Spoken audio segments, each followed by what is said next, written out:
How to make a paper bag. Want to make a paper bag that's different from the regular brown paper bag? You can always make your own paper bag with some old magazines, newspaper, or craft paper lying around. You can make one that is a little more sturdy or one that is decorative for a gift, an art piece, or as a fun activity. Decorating your paper bag. Choose and gather your materials. Depending on what kind of paper bag you want to make, you want to keep in mind what you want it to look like, how sturdy it is, and whether or not you'd like it to have a handle. You'll need scissors, glue, a ruler, and a pencil to help you assemble the bag. Colored or pattern craft paper is ideal for this project. Its thicker material helps to keep the bag sturdy and allow it to bear more weight inside. Craft paper comes in all designs and colors. Wrapping paper or newspaper is good material to use if you have something more delicate in mind. A thin piece of rope or ribbon works to create a handle. Gather materials like stencils, feathers, glitter, paint, and coloring pens and crayons to decorate your bag. Cut a piece of paper to 9.5 by 15 inches, 24 by 38 centimeters. Use a ruler to measure out the dimensions and a light pencil to stencil out the shape. Or you can cut a rectangle of any size. Save yourself some time by using the naturally straight edges of your paper. If your piece of paper is the right size, cut your paper bag from the corner instead of in the middle of your material. Decorate your bag. In some cases, decorating your bag before assembling it is much easier. If you're making a pattern, or painting the bag in a different color, it's easier to decorate with a flat piece of paper to ensure your pattern and color remain the same throughout. Decorate only one side of the paper. You can decorate both sides if you would like to show off a fun pattern inside the bag or to cover up unsightly materials, especially if you're using newspaper. Assembling your paper bag. Place the cutout paper in front of you on a flat surface. Make sure to place it in landscape orientation or long sides up and down, short sides to the left and right. If you have decorated your paper, make sure the decorations are dry and face down. Fold the bottom edge of the paper up 2 inches, 5 centimeters, and sharply crease the fold. When you're done, unfold. This end will later become the bottom of the bag. Locate the center points of the top and bottom edges. To do this, you can either calculate the center points with a ruler or fold your paper to find its center. There are 3 points you will have to mark. Maintaining a landscape orientation, bring the short sides together as though you were folding the whole thing in half, and pinch the top and bottom of the would-be fold to mark where the center of each long side is. Lightly mark these spots with a pencil. Mark the paper again a ½ inch, 13 millimeters, to both the left and right of each center point. When you're done, you should have 6 marks total, 3 in the center of one long edge of your paper and 3 on the other. Fold the sides of the bag into place. Be sure to maintain a landscape orientation as you work to fold the sides as follows.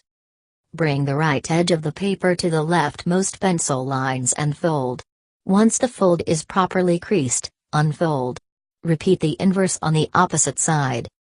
Flip the paper over, refold the left and right sides downward toward the center, and glue them where they overlap. Be sure to fold along the same lines as before, but note that the folds will be inverted. Let the glue dry completely before moving on to the next step. Flip the bag over so that it sits glued side down.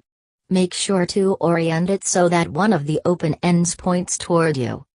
Fold the side creases inward to create a slight accordion effect. You will make the sides of the bag so that it opens up as a rectangle.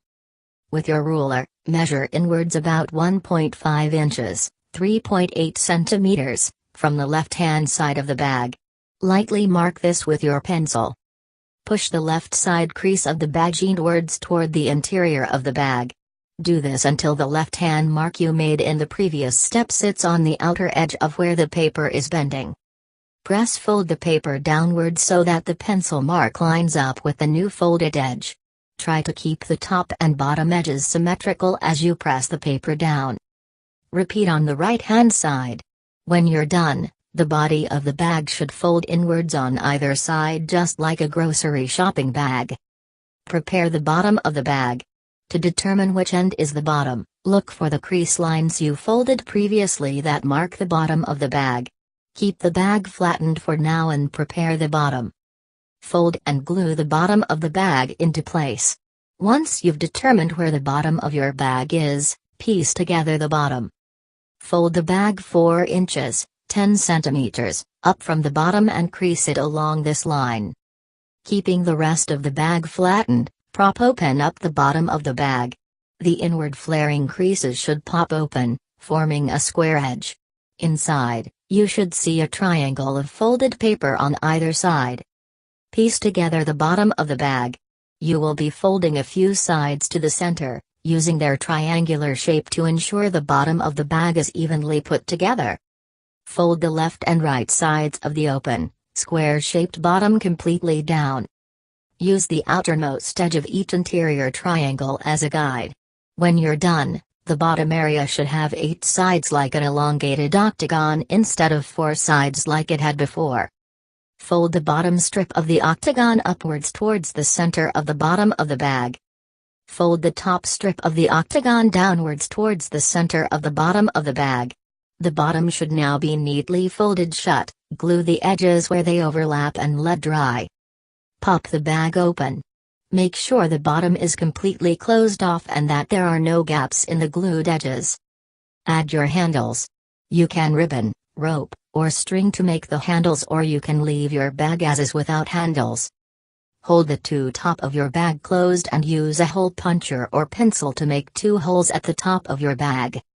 Don't punch your holes too close to the edge of the bag, or the weight of your bag plus anything inside it could break the handle. Reinforce the holes by lining the holes' edges using clear tape or glue.